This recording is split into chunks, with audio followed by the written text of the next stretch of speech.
La Russie a-t-elle déclaré la guerre à la France? Pas que je sache. Et il n'est pas dans les intentions de la Russie, en tout cas, d'après ce que dit le président Poutine, il n'est absolument pas dans les intentions de la Russie de s'en prendre à un quelconque pays de l'Union européenne, encore moins à la France. Alors, pourquoi ce Macron persiste-t-il à nous faire croire que nous sommes engagés dans une économie de guerre, alors que nous n'avons pas à être engagés dans aucune économie de guerre? Si Macron, dans sa folle inconscience, est un suiviste et emboîte le pas des États-Unis dans le cadre d'une action belliqueuse et belliciste de l'OTAN pour déstabiliser la Russie, eh bien, c'est une décision qui est toute personnelle. Il devrait peut-être engager un référendum, lancer un référendum pour avoir la réponse des Français, et je ne doute pas de la réponse. Ça m'étonnerait que les Français, aujourd'hui, aient envie d'envoyer des militaires se faire tuer pour une cause extrêmement discutable. Parce que cette histoire de conflit entre l'Ukraine et la Russie, ça remonte au IXe siècle. Je rappelle que la Russie est née à Kiev au IXe siècle, Kiev qui est la capitale actuelle de l'Ukraine.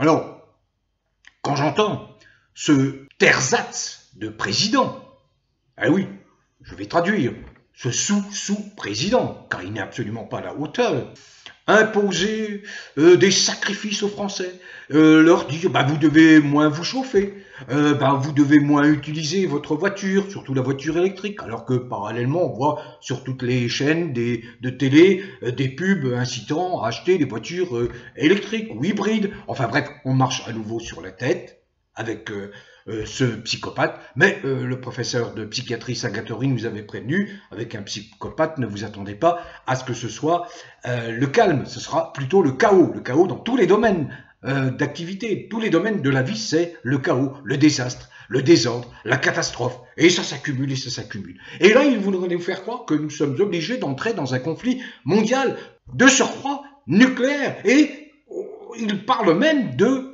certains inconscients, totalement inconscients, parlent même de fournir l'arme nucléaire à Zelensky, qui est un déviant invétéré, un type, un fou dangereux, un fou furieux, n'ayons pas peur des mots, qui met en danger la vie de millions d'êtres humains, pas seulement sur le continent européen, eurasien, pas seulement, partout, partout. Qu'est-ce que c'est va-t-en-guerre, comme Macron qui n'a même pas fait son service militaire, qu'est-ce que c'est va-t-en-guerre? Pourquoi imposer cette économie, soi-disant, de guerre avec des privations qui vont pénaliser bien évidemment les plus fragiles, les plus modestes, mais également les petites et moyennes entreprises? Ce n'est pas un hasard s'il y a des grèves dans les raffineries, dans les principales raffineries. Ça n'est certainement pas un hasard.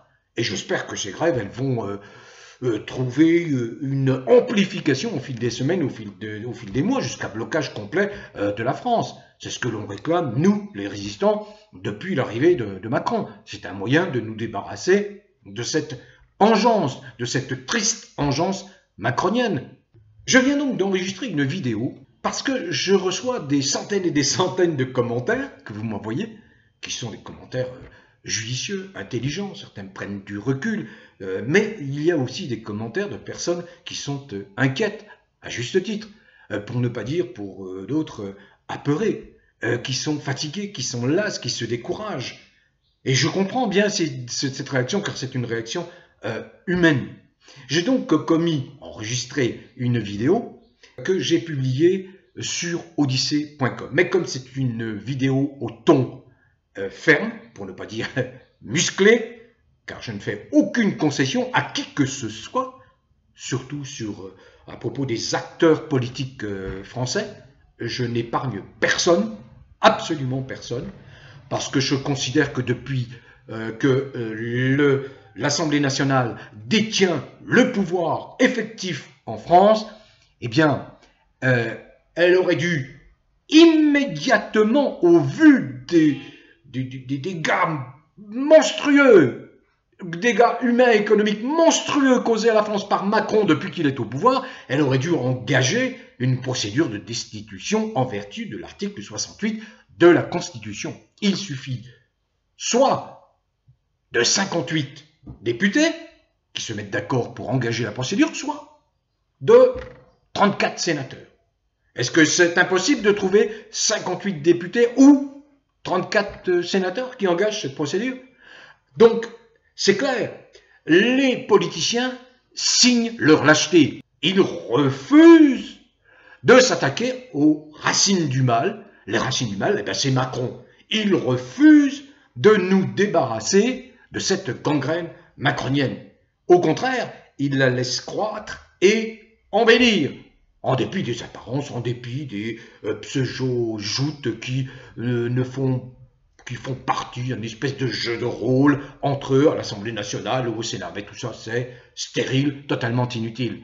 La réalité, c'est qu'il y a de plus en plus de Français qui sont dans la mouise. Alors j'évoque également le sort de tous ces soignants qui ont été suspendus de façon scandaleuse, absolument scandaleuse.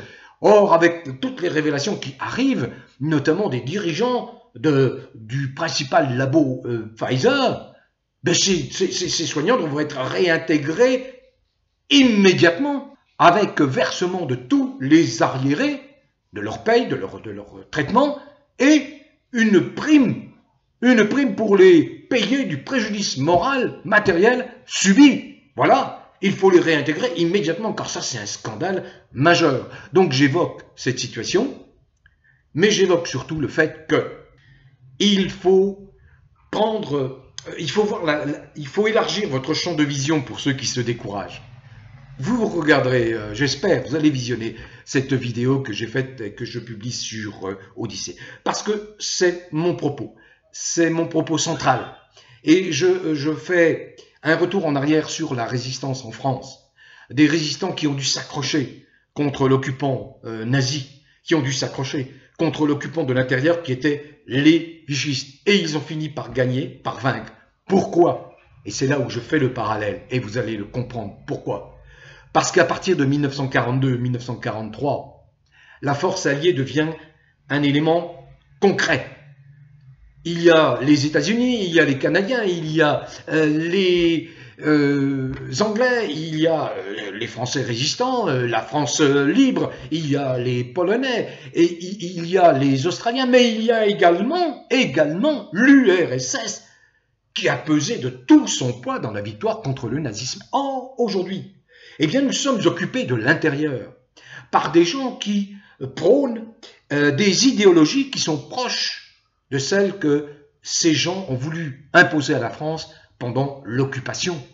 C'est-à-dire l'eugénisme, c'est-à-dire le fait qu'il y aurait une supériorité de certains êtres humains par rapport à d'autres, de certaines races par rapport à d'autres.